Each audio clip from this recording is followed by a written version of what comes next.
ഉച്ചയ്ക്കൊരു 12:30 എൻ്റെ ജോലിയൊക്കെ കഴിഞ്ഞ് കുളിയൊക്കെ കഴിഞ്ഞ് ഞാൻ പുറത്ത് നിൽക്കുമ്പോഴാണ് അച്ചു വന്നത്. ചോറ് പുറത്തുനിന്ന് കഴിക്കാം. ബാ ഒരു സ്ഥലം വരെ പോയിട്ടില്ല. ഞാൻ ചെയ്യാം. സത്യം ശിവം സുന്ദരം. കമോൺ. ഓക്കെ. അവനോട് വണ്ടിയിൽ കയറുമ്പോഴൊന്നും എനിക്കറിയില്ലായിരുന്നു അവൻ എന്നെ ഏത് കടയിലാണ് ഫുഡ് കഴിക്കാൻ കൊണ്ടുപോകുന്നതെന്ന്. അച്ഛനെ വിളിച്ചപ്പോൾ അച്ഛൻ വന്നില്ല, വീട്ടിലെല്ലാം ഇരിപ്പുണ്ടല്ലോ, ഞാനിവിടെ നിന്ന് കഴിക്കാം, നിങ്ങൾ പോയി കഴിച്ചിട്ട് വരാൻ പറഞ്ഞു. അങ്ങനെ ഞാനും അവനും കൂടെ പോയി. ഈ റൂട്ട് കണ്ടപ്പോൾ എനിക്ക് മനസ്സിലായി അവൻ എന്നെ എങ്ങോട്ടാണ് കൊണ്ടുപോകുന്നതെന്ന്. ഇത് തിരുവനന്തപുരം ജില്ലയിലെ തെക്കേ അറ്റത്തുള്ള വെള്ളറിട കഴിഞ്ഞ് ആനപ്പാറ വഴി പോകുന്ന റൂട്ടാണിത്. അപ്പോൾ ഈ വഴി പോയപ്പോൾ എനിക്ക് മനസ്സിലായി അവൻ എന്നെ ഏത് കടയിലാണ് കൊണ്ടുപോകുന്നതെന്ന്. കാരണം ഞാൻ ആ കടയിൽ പോയി ഫുഡ് കഴിക്കണം, ആ ഹോട്ടലിൽ നിന്ന് ഫുഡ് കഴിക്കണം എന്നുള്ളത് എൻ്റെ വളരെ നാളത്തെ ഒരു മോഹമായിരുന്നു. കാരണം അത്രയ്ക്കും ഫേമസ് ആയിട്ടുള്ള ഒരു കടയാണത്. സെലിബ്രിറ്റികളും VIP കളൊക്കെ വന്ന് ഫുഡൊക്കെ കഴിച്ച് പോയിട്ടുള്ള ഒരുപാട് വീഡിയോസിലൊക്കെ അറിയുന്ന ഒരു കടയാണ്. ഞാനിതുവരെ അവിടെ പോയിട്ടില്ല. നേരത്തെ ഒരിക്കൽ പോയിട്ടുണ്ടായിരുന്നു. അപ്പോൾ ഞങ്ങൾക്ക് അവിടെ നിന്ന് ഫുഡ് കഴിക്കാൻ പറ്റില്ല, അത്രയും തിരക്കായിരുന്നു. അകത്ത് നിറച്ച് ആൾക്കാരിരുന്ന് കഴിപ്പുണ്ടായിരുന്നു. അതുപോലെ തന്നെ പുറത്ത് ക്യൂവിൽ നിൽക്കുന്ന ആൾക്കാരുണ്ടായിരുന്നു. ഒരു 2 മണിവരെയൊക്കെ അവിടെ നിന്നിട്ടും ക്യൂവിനൊരു കുറവുമില്ല. അങ്ങനെ ഞങ്ങൾ തിരിച്ചു പോരുകയാണ് ചെയ്തത്. അപ്പോൾ അവൻ എന്നെ ഇന്ന് അവിടെയാണ് ഫുഡ് കഴിക്കാനായിട്ട് കൊണ്ടുപോകുന്നത്. ഈ റൂട്ട് കാണുമ്പോൾ അധികം കടകളൊന്നുമില്ല, ഒരു കാട്ട് റൂട്ടായിട്ട് തോന്നും. നമ്മൾ പോകുന്ന കടയും അതുപോലെ തന്നെയാണ്, വലിയ കടയൊന്നുമല്ല, ഒരു ചെറിയ കടയാണ്. പക്ഷേ എങ്കിലും അത് വളരെയേറെ ഫേമസ് ആയിട്ടുള്ള ഒരു കടയാണ്. ഞങ്ങൾ പോകുമ്പോൾ ഇന്ന് എന്തായാലും പുറത്ത് ക്യൂ ഒന്നും കണ്ടില്ല. ഇപ്പോൾ 1 മണിയോടുകൂടി ആയിട്ടുണ്ട്. അപ്പോൾ അകത്ത് കയറുമ്പോൾ അവിടെ നല്ല തിരക്ക് തന്നെ ആയിരുന്നു. ഞങ്ങൾ അകത്ത് കയറി ചെല്ലുമ്പോൾ 1-2 സീറ്റൊക്കെ ഞങ്ങൾക്ക് ഇരിക്കാനായിട്ട് ഒഴിഞ്ഞ് കിടപ്പുണ്ടായിരുന്നു. അപ്പോൾ ഞങ്ങൾ ആ സീറ്റിലിരുന്നു. പിന്നെ ഭക്ഷണം എന്ന് പറയുമ്പോൾ 150 രൂപയാണ് അവിടെ ഒരു ഊണിന് വില വരുന്നത്. അത് എന്ന് പറയുമ്പോൾ അവിടെ നല്ല എന്തൊക്കെ കറികളാണെന്ന് പറയാൻ തന്നെ എണ്ണാനൊന്നും ഞാൻ നിന്നില്ല. പച്ചക്കറിയുടെ എല്ലാ ഐറ്റംസും ഉണ്ട്.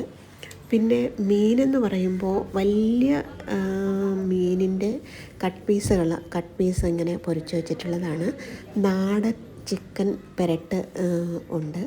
പിന്നെ കാന്താരിയും മാങ്ങയും ഒക്കെ കൂടെ അരച്ച് ചേർത്ത ഒരു ചമ്മന്തി സൂപ്പറായിരുന്നു. തീയൽ, ബീട്രൂട്ട് കറി, അവിയൽ, മാങ്ങാക്കറി എന്ന് വേണ്ട എന്തൊക്കെ കറികളാണെന്നറിയില്ല. അപ്പോൾ അതെല്ലാം ആസ്വദിച്ച് കഴിച്ചു. ഇവിടെ ഒരുപാട് ആൾക്കാർ വരുന്നതെന്ന് പറഞ്ഞു കഴിഞ്ഞാൽ അവർ കുടുംബത്തോടൊപ്പം വരുന്നതുകൊണ്ട്, പിന്നെ ഓഫീസിൽ നിന്നൊക്കെ പാർട്ടിയായിട്ട് അവർ അങ്ങനെ വരുന്നതുകൊണ്ട്. അപ്പോൾ എനിക്ക് ഫുഡൊക്കെ നന്നായിട്ട് ഇഷ്ടപ്പെട്ടു. ഞാനിങ്ങനെ ആസ്വദിച്ച് കഴിക്കായിരുന്നു. എനിക്ക് അല്പം താമസമാണ് കഴിച്ചെണീക്കാൻ വേണ്ടി. അവൻ കഴിച്ചു കഴിഞ്ഞു, എനിക്ക് വേണ്ടി വെയിറ്റ് ചെയ്യുമായിരുന്നു. അപ്പോൾ ഭക്ഷണമൊക്കെ കഴിച്ചിട്ട് പുറത്താണ് വാഷ് ബേസിനൊക്കെ ഉള്ളത്, കൈ കഴുകാനൊക്കെ. അപ്പോൾ പുറത്ത് കൈ കഴുകാൻ ഇറങ്ങിയപ്പോൾ അവിടെ ഫോട്ടോഷൂട്ടൊക്കെ നടക്കുന്നുണ്ടായിരുന്നു. കഴിക്കാനായിട്ട് വന്നവർ ആ അമ്മയുമായിട്ട് നിന്ന് ഫോട്ടോയൊക്കെ എടുക്കുന്നത് കണ്ടായിരുന്നു.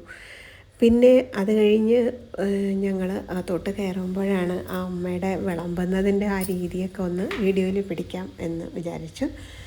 അങ്ങനെ ബാങ്കിൽ നിന്നോ മറ്റോ ഓഫീസിൽ നിന്ന് വന്ന ആൾക്കാർക്ക് വിളമ്പി കൊടുക്കുന്നതായിരുന്നു.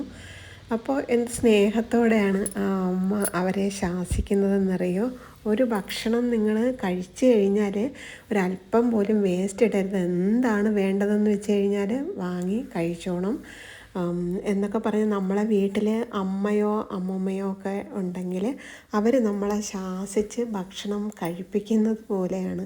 പക്ഷേ കളയാൻ പാടില്ല. 150 രൂപയാണ് ഒരു ഊണിന് വരുന്നതെങ്കിലും അപ്പോൾ അവിടെ ഇരുന്ന് എന്ത് വേണമെങ്കിലും കഴിക്കാം. ആ ചിക്കൻ പെരട്ടായിരുന്നാലും മീനായിരുന്നാലും എന്ത് വേണമെങ്കിലും അവിടെ ഇരുന്ന് നിങ്ങൾക്ക് എന്ത് ആവശ്യമുണ്ടെങ്കിലും ആ 150 രൂപയിൽ തന്നെ കഴിച്ചു പോകാം. പക്ഷേ കളഞ്ഞു കഴിഞ്ഞാൽ ഞാൻ ഫൈൻ അടിക്കും എന്നൊക്കെ അമ്മ പറയുന്നുണ്ട്. അപ്പോൾ വീഡിയോ എടുത്തപ്പോഴത്തേനും ഇങ്ങനെ പറഞ്ഞിട്ടുണ്ടായിരുന്നു, ഫേമസ് ആകുന്ന കാര്യമൊക്കെ പറഞ്ഞപ്പോൾ പറഞ്ഞു ഇനി ഞാൻ ഫേമസ് ആവാനായിട്ടൊന്നുമില്ല, അത്രയ്ക്ക് ഞാൻ ഫേമസ് ആയി കഴിഞ്ഞു. അമേരിക്കയിൽ നിന്ന് വരെ എന്നെ കാണാനായിട്ട് ആൾക്കാർ വന്നിട്ടുണ്ടായിരുന്നു. അവരെന്നെ പൊന്നാട അണിയിച്ചിട്ടുണ്ടായിരുന്നു, എനിക്ക് സ്വർണ്ണമാലയൊക്കെ തന്നിട്ടുണ്ടായിരുന്നു. ഇനി ഒരു രാജ്യത്തിലും ആരും എന്നെ അറിയാനായിട്ടില്ല എന്നൊക്കെയാണ് ആ അമ്മ അപ്പോൾ അവിടെ സംസാരിക്കുന്നത്. അങ്ങനെ ഈ ഭക്ഷണ സാധനങ്ങൾ എന്ത് തന്നെ വേണമെങ്കിലും അവിടെ ഇരുന്ന് ആവശ്യത്തിന് കഴിച്ചിട്ട് പോകാം, പക്ഷേ കളയാനായിട്ട് പാടില്ലെന്നാണ് അമ്മയുടെ നിർബന്ധം. ഭക്ഷണം വേസ്റ്റാക്കി കളയാൻ പാടില്ല എന്ന് പറയും. ചിക്കൻ പുരട്ടിനൊക്കെ അതിഭയങ്കരമായ ടേസ്റ്റ് തന്നെ, ഒരു കൈപ്പുണ്യം, അങ്ങനത്തെ ഒരു ടേസ്റ്റ് തന്നെ ആയിരുന്നു കേട്ടോ. അപ്പോൾ ഞങ്ങൾ ഈ വിളമ്പുന്നതിൻ്റെ വീഡിയോസൊക്കെ അച്ചു എടുക്കുന്നുണ്ടായിരുന്നു. പിന്നെ ഈ വിളമ്പലൊക്കെ കഴിഞ്ഞ് അകത്തുള്ള പാചകപ്പുരയൊക്കെ കാണിച്ചു തന്നിട്ടുണ്ടായിരുന്നു.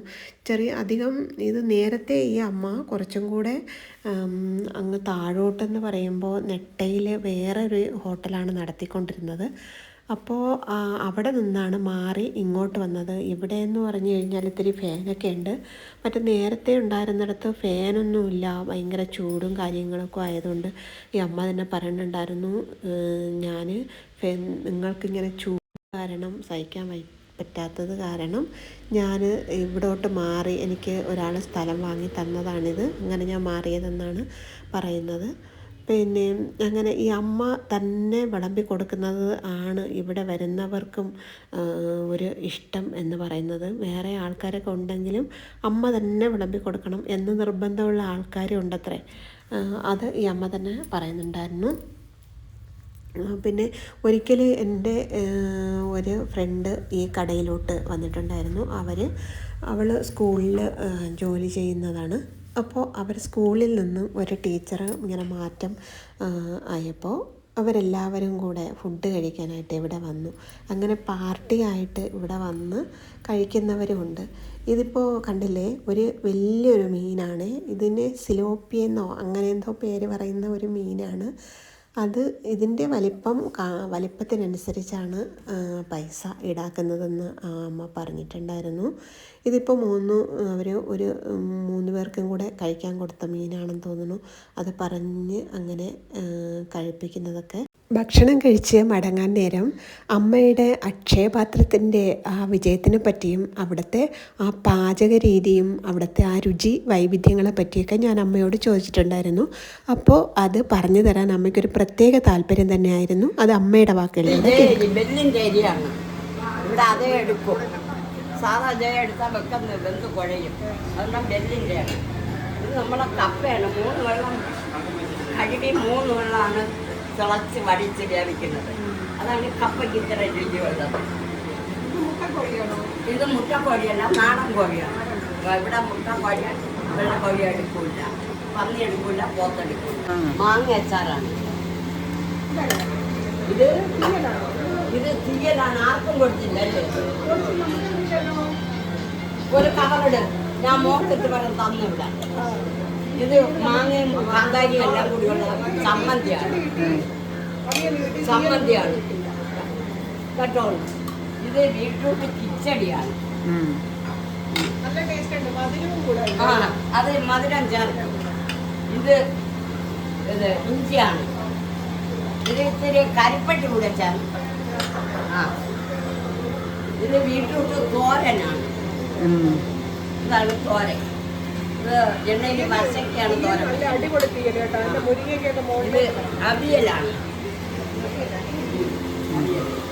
ഇത് വെള്ളരിക്ക പച്ചടിയാണ്.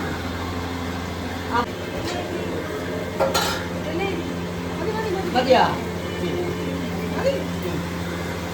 മതിയല്ല.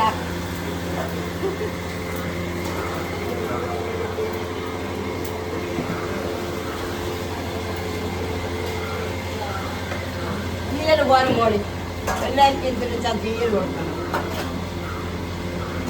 അമിത മീനല്ലേ? ഇത് ആവേലി. ഓക്കെ കൊണ്ടുകൂടെ ഇതാ സ്ലോപ്പിയുടെയാണ്. ഇതായിട്ട് ഇത് കണ്ടല്ല, ഇത് വയ്യ. ഇതാണ് സ്ലോപ്പി. ഇതാ എണ്ണയിൽ വയ്ക്കുകയാണ്. ഇതെല്ലാം കട്ടളം പീസാണ്. കഷ്ണം ഇത് ചോറിനോട് പറഞ്ഞല്ലേ അമ്മോ? ചോറിനോട് പറഞ്ഞില്ലേ? ഇതെല്ലാം ഊണിൻ്റെ കൂടെ പോകണം. ഇതാണ് മീനിന്റെ മുട്ട. ഇതൊക്കെ പ്രത്യേകം ആൾക്കാർ കഴിക്കും അല്ലേ? ആ, ഇതെല്ലാം പലകറിയാണ്. ഇതാണ് ചിക്കൻ പുരട്ടി വെച്ചിരിക്കുന്നത്. തീരുമ്പോ വീണ്ടും വെക്കും. ഉണ്ടല്ല.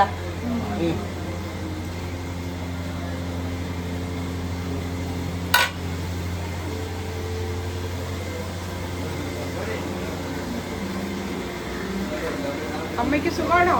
ആ, എനിക്ക് സുഖമാണ് മക്കളെ. ഇന്നാളൊരു വീഡിയോയിൽ എനിക്ക് വയ്യാന്നൊക്കെ പറയുന്നത്. എനിക്ക് വയ്യായിരുന്നു. ഇപ്പൊ കുഴപ്പമൊന്നുമില്ലല്ലോ? ഇല്ല, കുഴപ്പമൊന്നുമില്ല. അത് ടെൻഷൻ കാരണം എനിക്ക് വയ്യാതായിരുന്നു. ആണോ? അപ്പൊ ടെൻഷനായിരുന്നോ? അന്ന് ടെൻഷനായിരുന്നു. ഇനി മനസ്സിലൊന്നും ചിന്തിക്കാൻ പാടില്ല. എൻ്റെ പ്രായം ഈ പ്രായത്തിൽ ഞാൻ വേല ചെയ്യുന്നില്ല. എത്രയുടെ ഈ പ്രായത്തിൽ കിടയോടി ദൈവം അനുഗ്രഹിച്ച് എന്നെ കാട്ടുന്നില്ല. ദൈവത്തിൻ്റെ ഒരു 100 നന്ദി പറയണം. നാട്ടിലെ ജനങ്ങളോടും മക്കളമാരോടും നന്ദി പറയണം. എന്നെ സഹകരിച്ച് പോണത് എനിക്ക് അവരുടെ സഹായമുണ്ട്. താങ്ങും തറയും ഒക്കെ ഉണ്ട്. എത്ര പേര് വിളമ്പിയാലും അമ്മ വിളമ്പെന്നാണ്. അത് ശരിയാണ്. അമ്മ വിളമ്പണം. അമ്മ എന്തെന്ന് കേട്ടാൽ പറഞ്ഞാൽ അമ്മേരെ അടിവെച്ച് കാണുന്നത്. അമ്മേരെ ആദ്യം കാണാനായിട്ടാണ് ഇവിടെ പറഞ്ഞത്. ബഹളവും ആൾക്കാരുടെ അത് ഊട്ടിക്കുന്ന രംഗം അവർക്ക് പറയാൻ പറ്റില്ല. അപ്പൊ പിന്നെ ശരി, നമ്മൾ ഇനി അടുത്ത് വരുമ്പോ കാണാം. ഓക്കെ.